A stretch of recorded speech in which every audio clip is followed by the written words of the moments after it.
hard to capture, extravagant, resurrect the track and it's militant. And I react like a convict and start killing. It's manifesting. The gods work like appliances, dealing in my sacred life. Before we go any further, just want to say today's video is going to be brought to you by Fandomion. If you want to buy some really awesome anime merch from My Hero Academia, Attack on Titan, and Haiku, and so many other anime, I recommend using my link in the description box to check them out. And there's free worldwide shipping on orders over $39. You'll also get an additional 5% off using my promo code down below. For any of you guys who might be interested or on the fence, I highly recommend checking out their website. Pay attention to the size chart. That'll be the biggest thing I would tell you guys. But with that being said, though, let's jump back into today's video. Yo, what's going on, everybody? It's your boy Naruto Explain here, bringing you guys another discussion for Boruto Naruto Next Generations, the manga. And for anime only fans, this is the time of the month where a lot of the content that we talk about here on the channel is going to be spoiler heavy, so I thank you for your support. However, if you're still here, I'm assuming you guys are all caught up with the Boruto manga and you do not care about spoilers or speculative videos that are going to be using stuff that takes place in the manga to theorize on what happens next. So with that being said, though, let's jump right into today's topic. So diving right in, I think we need to have a conversation about Ada, and this is a character, if you can't tell, I'm extremely fascinated by Ada. I know some of you guys would say like, yo, with some of that artwork you're getting done with Ada, like fam, I'm starting to get infatuated with her too. You might be right, man. Ada looking like a full course meal in some of the manga chapters, but that's another thing for another day. I don't want to get too thirsty kind of simping over Ada. I'm not cold, but what I will say though is that part of the reason why I really like this character is that on one hand, she's been shown to be very manipulative and flirty, but on the other side, we've seen how she's somebody who's patient and is willing to be strategic and wait for the right opportunity to actually put her plans into motion. And I really love the fact that she has that Senrigan clairvoyance to where she's able to see all things going on at the same time simultaneously, while also being able to go back into the past and see all events that take place up to the point where she's actually born. I love that for two reasons. Narratively, if you're Kishimoto, it gives you opportunity. You can have her essentially be whatever age you need because you don't actually disclose her actual age. And then the other thing though is that in the Naruto world, information is key. That's what makes people like Shikamaru so dangerous, is that if you give Shikamaru the opportunity to come up with a strategy to bring you down, it does not matter if you're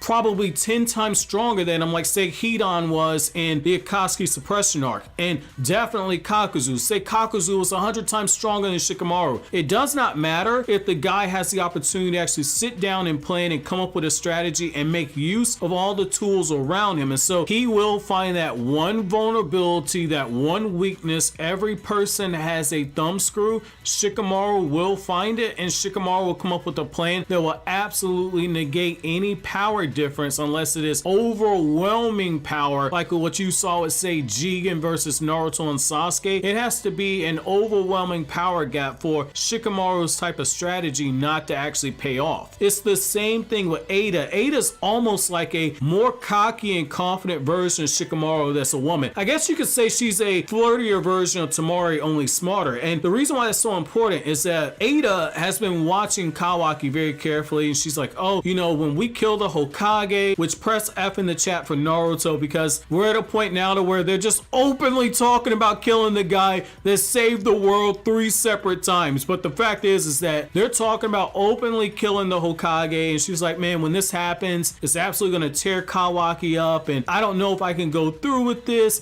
Can you maybe spare the Hokage? And it's one of those things to where she's obviously seen those interactions, which means that she also knows like, okay, if I'm gonna work with Code to actually draw out Naruto, we gotta find a way to actually get this man out of Konoha. He's the Hokage. He's not gonna leave for any type of reason, and Code has the right thing. We don't need to just pull up in Konoha and just start butchering people and make our way to the village, because we're going onto somebody else's home court. So what's the best way to actually do this? So I talked in the past about the idea of using Sasuke Uchiha as a way to draw out Boruto, which by extension will draw out Kawaki and draw out Naruto. I think that that's something that could be likely. However, I want to look at things from a different perspective. In the last chapter, we had this situation where it was very slice of life heavy, where Kawaki's sitting on top of the Hokage monument and he's just thinking about like, man, you know, I don't really belong here. Jigen was right. And Naruto picks him up and says, my stupid son, you're going home with me. And you just get this feel good moment where it's just so wholesome The whole Uzumaki family is gathered around Kawaki, trying to make him feel happy, trying to make him feel whole again. And it's one of those things where Ada saw all of that. She's cold and calculated enough to where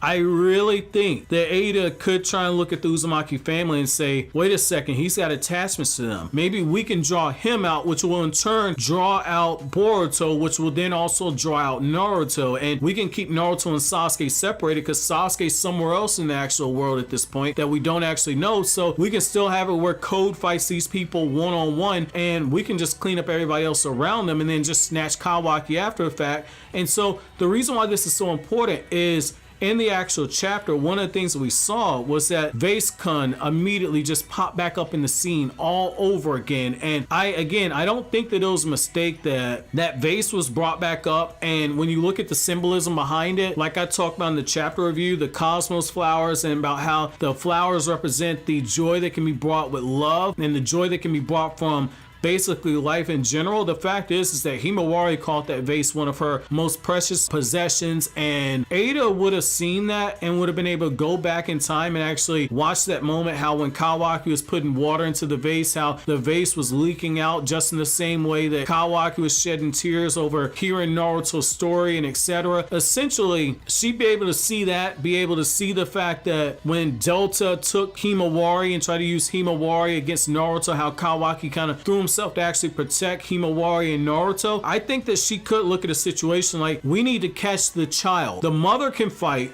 The son can obviously fight. He has karma. We don't want to mess with him. The Hokage is going to be trouble. We can't harm Kawaki, but that little girl right there, that 10-year-old girl, we can grab her and snatch her up. And once we do that, Boruto and Kawaki will come running right to us, and then at that point we'll get the Hokage as well. I think that that's something right there to where it's so cold and calculated. I would not put it past Ada to actually make that call. And when you look at the fact that Code has those straps all over the place, it's one of those things to where it's just a matter of getting inside the actual village. And we saw, based on the actual transition episode the Boruto anime did, that that system of detection that Konoha has, it's not foolproof. It's not foolproof. A very advanced chakra suppression jutsu that allows you to actually not only mask your own chakra, but if you can also mimic the chakra of other people around you, you'll be able to slip in, but you got to be extremely skilled. And I think that Ada would have actually been able to actually see that at that point. And I think that Ada would be one of those people that actually take advantage of a weakness like that. And because she's able to see all things at the same time,